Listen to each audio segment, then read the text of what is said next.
Сайн байцгааны үзэгчдээ төвцөг мэдээллийн хөтөлбөрийн даваа гарагийн дугаар эхэлж байна. Хөтөлбөрийн эхэнд мэдээллийн хураангуйд анхаарлаа хандуулна.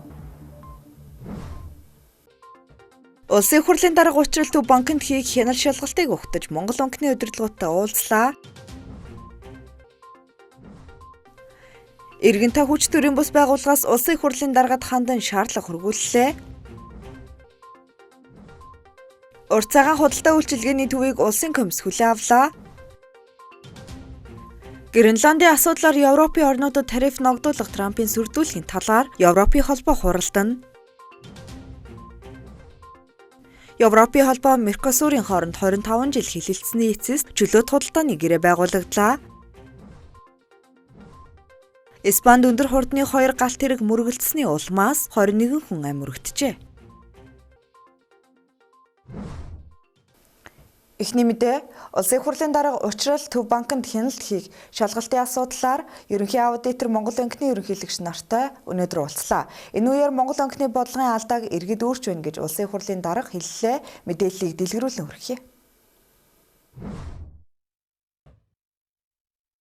5 жилийн өмнө 400 хүнтэй ажиллаж болоод байсан Монгол банкны орон тоо нэмэгдэж чигүүргийн давхардал нь ихэлсэн байна. Юу хариуцаж байгаа нь мэдэгдэхгүй мөнгө төгрөг хэвлэх зэрэгээр хариуцлага мөн алдсан байна. Энэ бүхний ачааг нь иргэд өөрч байгааг улсын хурлын дарга учрал санууллаа. Мөн Монгол банкны ерөнхийлөгчд хандан хэмнэлтийн хуулийг хэрэгжүүл шаардлагагүй орон тоонуудыг цомгтгож чигүүргийн давхардлаа арилгах. Монгол банк өөрөө санхүүгийн сахилга баттай байхыг санууллаа. Хэрвээ замбраагүй байдлаар мөнгө хэвлсэн асуудал байгаа нь тогтоогдвол хуулийн байгууллагад асуудлыг шилжүүлэх хэрэгтэй гэв.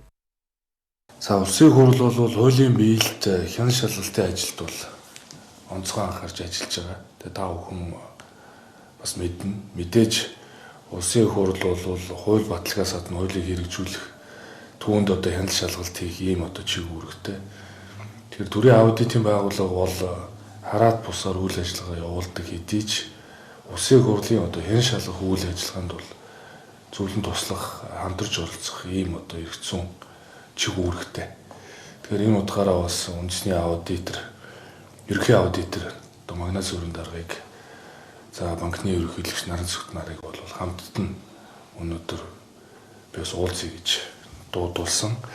За өмнө 7 хоногт бол 8 орон нутгийн удирдлагуудтай бас уулзалт хийлээ. За энэ инфляцийг хэрхэн бууруулах уу?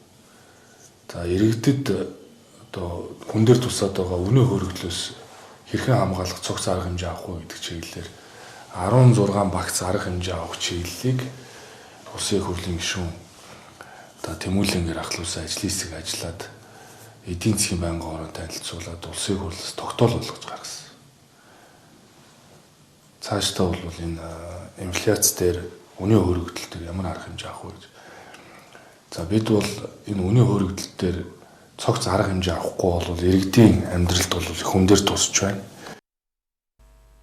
Наран цогт нь Монгол банкны ерөнхийлөгчөөр томилогдоод 1 сарын хугацаа өнгөрсөн. Тэрээр мөнгөний хатуу бодлого жил орчмын хугацаанд явуулсан ч гэсэн инфляцийн түвшин өндөр хэвээр байна гэж улсын хурлын даргад тайлбарлаж байлаа. Ажил үргэнд давхцаж байгаа ийм улсуудаас ингээд эхний нэг бүтцийн өөрчлөлт хийгээд ингээд зөв бүтцтэй орж ажиллах явцдаа энэ олон улсын яг энэ чиглэлийн аудитын бас дүгнэлт гарчих юм бол аудит бас энэ тал дээр дүгнэлт гаргаж өгөх байх гэж ингэж бодож байна. Аудит бас чиг үүрэг ажил үргийн талаар бас ажилтдаг туршлагатай. Тэгээд ингээд гаргаад ирэхээр бид нар 2 дахь үе шатанд бол яг ажлын ачаалал эдгээр ажлын байрны тодорхой тэн дээр одоо ур чадвар тавигдах шаардлагыг манай хүмүүс нь бүгд хангаж байгаа хэсгээр дүгнэлт хийгээд дараа шатны яг энэ бодиттой орон тоон дээр очих энэ яг ийм дүн шинжилгээ хийн. Тэгэхээр үндсэндээ энэ дотоод бүтэцгэн байгуулалтын ажил 2 үе шаттай гэдэг эхний бүтцийн ажлыг бол ер нь эх 7 хоногт би бүтцээ батлаад эхний үе шатны ажлаа эхлүүлнэ гэж ингэж бодож байгаа. Түүнтэй зэрэгцээд бас тэмүүлэн гишүүний ажлын хэсэг ирж ажиллах үед бол бид нар 5 жил дунд хугацаанд 2030 он хүртэл төв банкны хийх ёстой ажил өмнө шаардлагатай их уртлын дэмжлэг энийг бид нар гаргацсан байж байгаа. Тэгээд аудитын шалгалт их хурлын ажлын гишүүдийн шалгалт ажиллаад хаврын чуулган эхлэхэд бол бид нар ер нь нэлээдгүй бас хууль эрх зүйн шаардлагатай өөрчлөлтүүдийг бас өргөн барих боломжтой болчихно гэсэн ийм төлөвлөгөөтэй нэлээд шаргуу ажиллаж байна.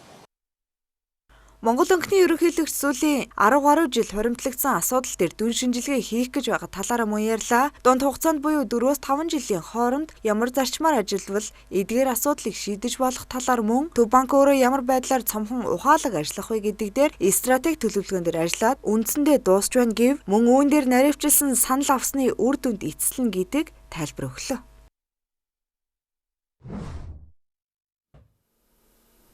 Дараагийн мэдээ, эргэнтаа хүч төрийн бас байгууллагаас Монгол Улсын их хурлын хяналт шалгалтын тухай хуулийн 5-1-р зүйл заасан Улсын их хурл хяналт шалгалтын мэдээллийн нэгдсэн сантай байна гэсэн заалт хэрэгжихгүй байна гэж үзэн Улсын их хурлын дарга учралд шаардлага хөргөллөө.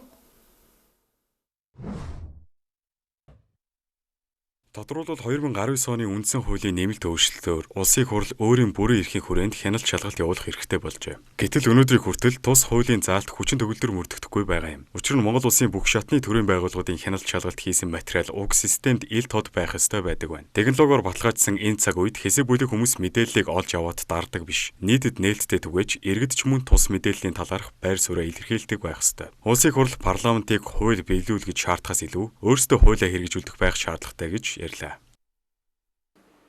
Хууль биелүүл гэж шаардахаас илүү эхлээд өөрөөсөө хуулийг хэрэгжүүлмээр байна. Тэгэхээр бол та бүхэнд өнөөдөр ярьж байгаа мэдээлэл бол Улсын их хурл олон нийтэд нээлттэй хяналт шалгалтын нэгдсэн системийг 2022 оны 1 сарын 1-нд хийх ёстой байтал өнөөдөр хүртэл хийгээгүй. Оюутлогоо дээр зөвхөн оюутлогоо дээр байгаа 45 мянган хуудас мэдээллийг хэн нэгэн ажлын хэсгийн гишүүн хэн нэгэн гишүүн өөрийн давуу байдлаа ашиглаж өөртөө хадгалж болохгүй.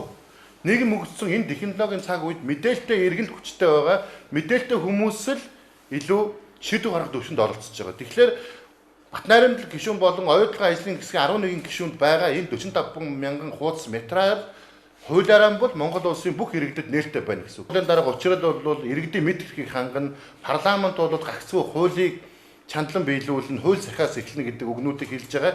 Тэгэхээр технологиор баталгаажсан энэ ардчлалын үеүүдэд Улсын их хурлын хамгийн газар, Улсын их хурлын дарга энэ иргэний мэд хэрхийг хангаж энэ Улсын их хурлын хяналт шалгалтын нэгдсэн системээ бий болгооч. Энэ хуулиа хэрэгжүүлээч.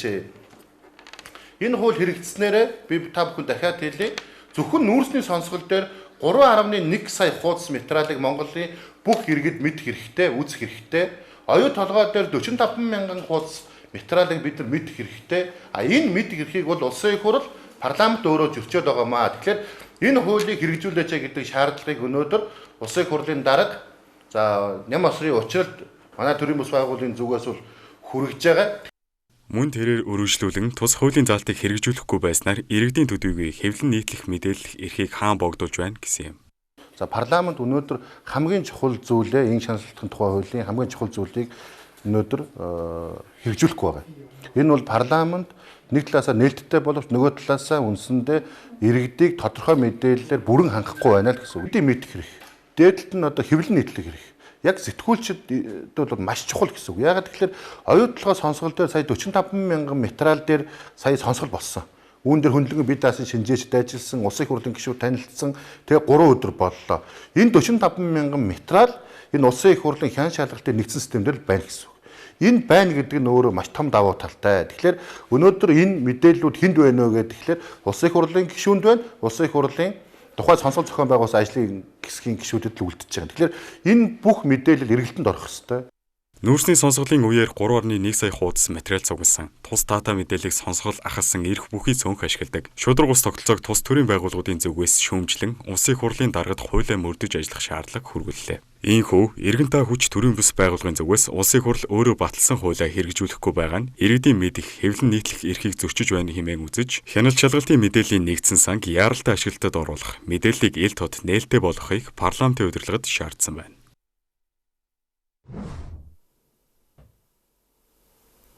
Дараагийн мэдээ, Чингэлтэй дүүргийн 3 дугаар хороонд урт цагаан худалдаа үйлчилгээний төвийн барилгыг 2024 оны 11-р сард нурааж, иргэдийн саналаар 70 зогсоол бүхий цэцэрлэгт хүрээлэн үйлчилгээний төвийн зохицол болгон шинээр барьжээ.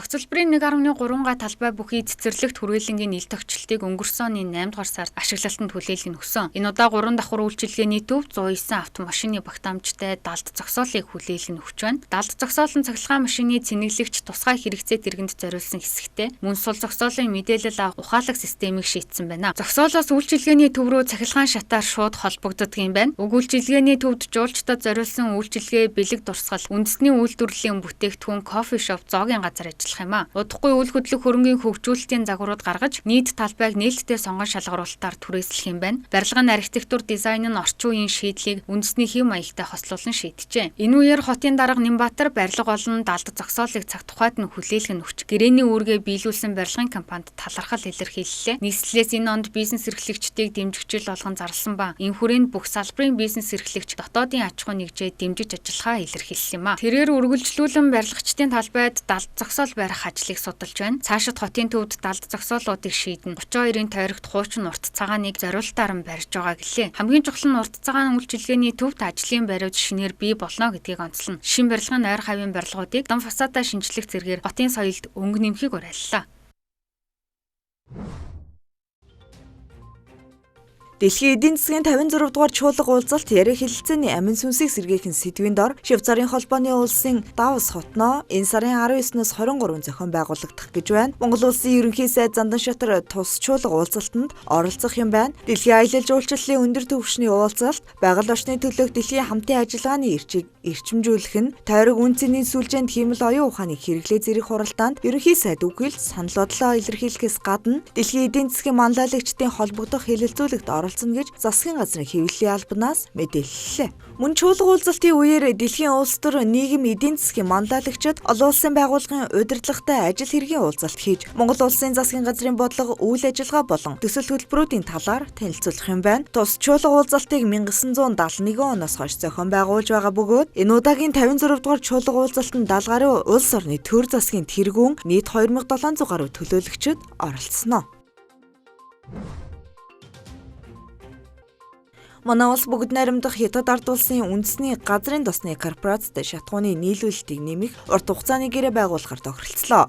Шатхууны нийлүүлэлтийг нэмэх доктортой хангах хоёр талын эрчим хүчний хамтын ажиллагааг өргөжүүлэх боломжийн талаар аж үйлдвэр эрдэс баялагын сайд Дамтан нэм бүгд найрамдах Хятад ард улсын төрийн өмчит газрын тосны компани төлөөлөгчтэй уулзах үеэрээ ярилцлаа.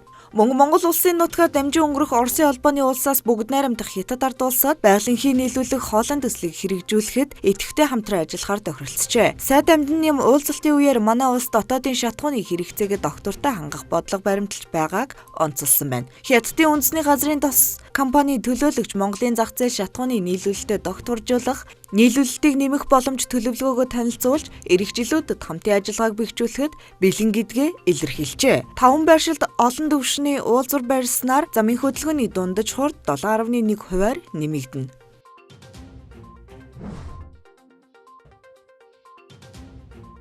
Нийслэл зам тээврийн оновчтой сүлжээг хөгжүүлэх зорилгоор олон түвшний уулзвар төслийг хэрэгжүүлэхээр төлөвлөд байна. Эхний ээлжинд Монс офицеруудын ордны тойрог, наадамчдын зам дах явган хүний гүүрэн гарц, нарт хотхны зүүн далан дээрх гүүрэн байгууламж зэрэг 5 байршил төслийг хэрэгжүүлэх магадлалын ерөнхий дүгнэлт гаргасныг нийслэлийн засаг даргын хамгын газраас мэдээллээ. Уулзвруудын түвшнийг зааглаж олон түвшинтэй болгох нь тээврийн хэрэгслийн урсгалын огтлцлыг багасгаж, гэрлэн дохионоос хамааралтай хүлээх хугацааг богиносгох, замын хөдөлгөөний нэвтрүүлэх чадварыг эрс нэмэх ач холбогдолтой юм байна. Тухайлбал Баян-Зүрх дүүргийн нарт хотхон орчимд үерийн хамгаалалтын даалан замын сүлжээг дасалтуулж, жолооч нар нарны зам инх тайвны өргөн чөлөөгөөр зайлшгүй тойрцоочих шаардлагатай болж байна. Энэ нь үндсэн замуудын ачааллыг нэмж, гамшигын үеийн шуурхай бэлэн байдлыг хязгаарлаж байгаа юм. Иймд далан давуулан гүүрэн байгууламж барих нь замын холболтыг нөхөж, иргэдийн зорчих зай, хугацааг давчлах, хотын гол замуудын төвчрлийг сааруулах оновчтой шийдэл болох юм а. Өөрөөр хэлбэл олон түвшний уулзвар төслийг хэрэгжүүлснээр замын хөдөлгөөний дундаж хурд 7.1%-аар нэмэгдэх юм а.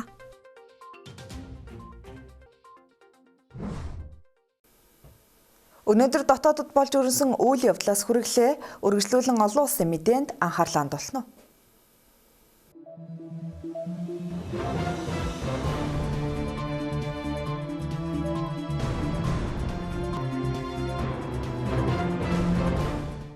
Харин тэрэг үзэгчтэй төсөг мэдээллийн хөтөлбөр алуулсан мэдээгээр үргэлжилж байна. Америк нэгдсэн улсын ерөнхийлөгч Дональд Трамп Гренланд арлын эзэмшлийг шилжүүлэх асуудал дээр дайн улсын байр суурийг дэмжиж байгаа.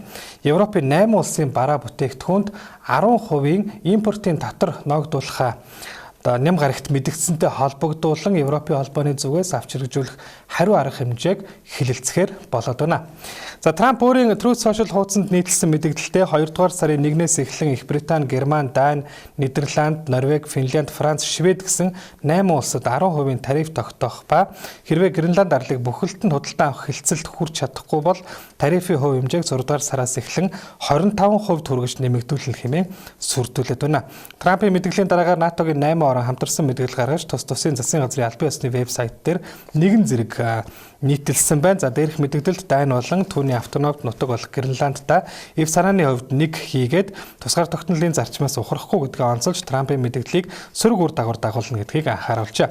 Түүнчлэн Дани гадаад хэргийн сайд Ларс Лёке Расмуссен, Их Британи ерөнхий сайд Кир Стармер, Францын ерөнхийлөгч Эммануэль Макрон, Европын комиссийн ерөнхийлөгч Урсула фон дер Ляйен зэрэг Европын удирдагч нар Трампын тарифын занал хийдлийг эрс шүүмжилсэн мэдээллүүдийг хийгээд байна. Шинжээчдийн үзэж байгаагаар шинэ тариф нь өмнө нь хэрэгжиж байсан тарифтай нэмэгдэх өндөр магадлалтай байгаа бөгөөд тарифын учир шалтгааныг тодруулахдаа Трамп уг тарифт багтаа орсон улс орнууд үл мэдэгдэх шалтгаанаар Гренланд руу цэрэг илгээсэнтэй холбоотой гэж тайлбарлаж байна. За Америк нэгдсэн улсын тарифын шинэ сүрдүүлэлттэй холбоотойгоор Европын холбооны удирдагч нар ойрын өдрүүдэд яаралтай оролдохоор товлоод байна. Энэ сарын 22-ны өдөр Брюсселд явуулахаар товлсон ээлжид бус уулзалтаар Америк нэгдсэн улсын сүрдүүлэгт хамтран хариу өгөх асуудлыг хэлэлцэх ба үнэхээр тариф хэрэгжиж эхэлсэн тохиолдолд Европын холбоо Америкийн бараанд хариу татвар ногдуулж тус улсын компаниудын Европ дахь үйл ажиллагааг хязгаарлах зэрэг хэд хэдэн хэлбэрийг хэлэлцэхээр төлөвлөсөн байна. Түүнчлэн үүсэж байгаа энэхүү нөхцөл байдалтай холбогдуулан Америк нэгдсэн улстай байгуулсан Атлантын далайд амнсан худалдааны гэрээг сойрхон батлахгүй уг хэлэлцээрийг өргөжлүүлэх боломжгүй гэж үзэж байгаа Европын холбооны хууль тогтоогчдын зүгээс илэрхийлсэн байна. Дараагийн мэдээллийг хүргэе. За Европын холбоо болон Өмнөд Америкийн 4 улсын хамтарсан Меркосурын бүсийн эдийн засгийн холбооны хооронд өргөн хүрээтэй худалдааны гэрээнд гарын үсэг зурах ёслол өнгөрсөн Бям гарагт Парагвай улсын нийслэл Асунсьон хотноо боллоо. За гарын үсэг зурах ёслолын ажиллагаанд Европын зөвлөлийн дарга Антонио Кошта, Европын комиссийн ерөнхийлөгч Урсула фон дер Ляйен, мөн Парагвай, Уругвай, Аргентин, Боливи, Панама улсуудын ерөнхийлөгч нар, Бразилийн гадаад хэргийн сайд нар оролцжээ. Иймхүү хоёр талын хооронд 25 жилийн хугацаанд үргэлжилсэн яриа хэлцээний дараагаар Европын холбооны түүхэнд хамгийн том худалдааны хэлэлцээрийг байгуулах зам нэгдэж байна. Хоёр бүс нутгийн хооронд тарифыг бууруулж худалдааг нэмэгдүүлэх зорилготой уг хэлэлцээрийг одоо Европын парламент зөвшөөрч Меркосурын гишүүн Аргентин, Бразил, Парагвай, Уругвай хууль тогтоох байгууллагууд сойрхон батлах ёстой болж байна. Өөрөөр хэлбэл хэлэлцээр хүчин төгөлдөр үйлчилж эхэлснээр Европын холбоо болон Өмнөд Америкийн 27 улс дэлхийд томоохон тооцогдох чөлөөт худалдааны бүсийг бий болгож бүс нутгуудын хооронд худалдаа эдийн засгийн харилцааг өргөжүүлэх нэмэлт боломжуудыг нээж өгөх юм а. Тодруулах юм бол нийтдээ 718 сая хүн амтай 22.4 их 80 ам долларын дотоодын нийт бүтээгдэхүүн бүхий улс орнууд чөлөөт худалдааны бүсийг байгуулахаар болж байна. Чөлөөт худалдааны гэрээ байгуул яриа хэлцээ анх 2000 онд эхэлж байсан бөгөөд өнгөрсөн 25 жилийн хугацааны туршид талууд гэрээний нөхцлүүдийг тохиролцохоор ажилласан ба энэ сарын 9-ний өдөр Европын холбооны төлөөлөгч нар удаан хэлэлцсэний эцэст уг хэлэлцээрийг дэмжснээр энэхүү эцэслэн батлах зам нэгджээ. Сүүлийн мэдээллийг хүргэе. Орон нутгийн цагаар 18-ны Ням гарагийн орой Испаний өмнөд хэсгийн Кордоба мужид 2 өндөр хурдны галт тэрэг мөргөлдсөний улмаас 21 хүн амиа алдаж 100 орчим хүн бэртэж гэмтсэн харамсалтай осол гарсан байна. За мөн 30 хүний биеийн байдал маш хүнд байгаа эмнэлэгт эмчлүүлж байгаа талаар Испаний дотоод хэргийн яамнаас мэдээлжээ. Тус улсын Малага хотоос нийслэл Мадридын чиглэлд явж байсан Ирио компани галт тэрэг замаасаа гарч хажуугийн замаар өмнөөс нь ирж явсан Мадридаас Хуэлва чиглэлд явж байсан галт тэрэгтэй мөргөлдөн осолдсон ба энэ үед 2 галт тэрэгт нийтдээ 400 хүн зорчиж явжээ. За ослын шалтгааныг олж тогтоо мөрдөн шалгах ажил үргэлжилж байгаа бөгөөд дор хаяж 1 сарын хугацаа шаардагдана гэж албаныхан мэдэгдээд байна. Испаний ерөнхий сайд Педро Санчес үүссэн нөхцөл байдлыг онцгойлон анхааралд аваад байгаа мэдэгдсэн бол Испаний эзэн хаан 6 дугаар Филиппе хатан Летициа нар хохирогчдын ар гэрийнхэнд эмгэнэл илэрхийлжээ. Та бүхэндээ гадаад мэдээ өргөлийн анхаарал хандуулсанд баярлалаа.